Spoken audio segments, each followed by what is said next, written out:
সংযুক্ত আরব আমিরাতের দুবাইয়ের রাস্তায় 1,00,000 দিরহাম পড়ে থাকলে সেটি খুঁজে পান এক প্রবাসী। তবে কুড়িয়ে পাওয়া এই অর্থ নিজের কাছে না রেখে দিয়ে পুলিশের কাছে জমা দিয়েছেন তিনি। আমিরাতের 1,00,000 দিরহাম বাংলাদেশি অর্থে প্রায় 33 লাখ টাকার সমান। স্বদেশ কুমার নামের এই ভারতীয় প্রবাসী দুবাইয়ের আল বার্সা এলাকায় অর্থগুলো পান। এগুলো ফেরত দেয়ায় তাকে পুরস্কৃত করেছে পুলিশ। এছাড়া এই মহৎ কাজের জন্য তাকে দেয়া হয়েছে সততা ও দায়িত্বশীলতার সার্টিফিকেট।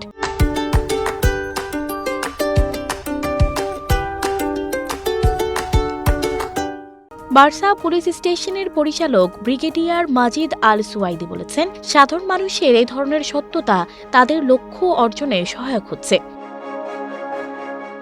স্বদেশ কুমার জানিয়েছেন, প্রকৃত মালিক যেন অর্থগুলো পান সেই জন্য তিনি এগুলো পুলিশের হাতে তুলে দিয়েছেন, আর এই বিষয়টি তার দায়িত্ব।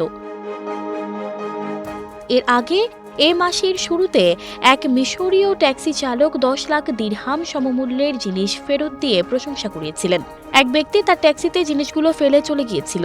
পরবর্তীতে চালক জিনিসগুলো পুলিশের কাছে নিয়ে যান। এছাড়া কয়েকদিন আগে এক প্রবাসী ডেলিভারি ম্যান পোল্যান্ডের এক পর্যটককে নগদ 15,300 দিরহাম ফেরত দিয়েছিলেন। ওই পর্যটক 1,700 দিরহামের জিনিস কিনলেও ডেলিভারি ম্যানকে ভুলে 17,000 দিরহাম দিয়ে ফেলেছিলেন। পরবর্তীতে পাকিস্তানি ওই ডেলিভারি ম্যান নিজে ফোন দিয়ে জানান তাকে ভুলে 15,300 দিরহাম বেশি দেওয়া হয়েছে। পরে তিনি গিয়ে সেগুলো ফেরত দিয়ে আসেন।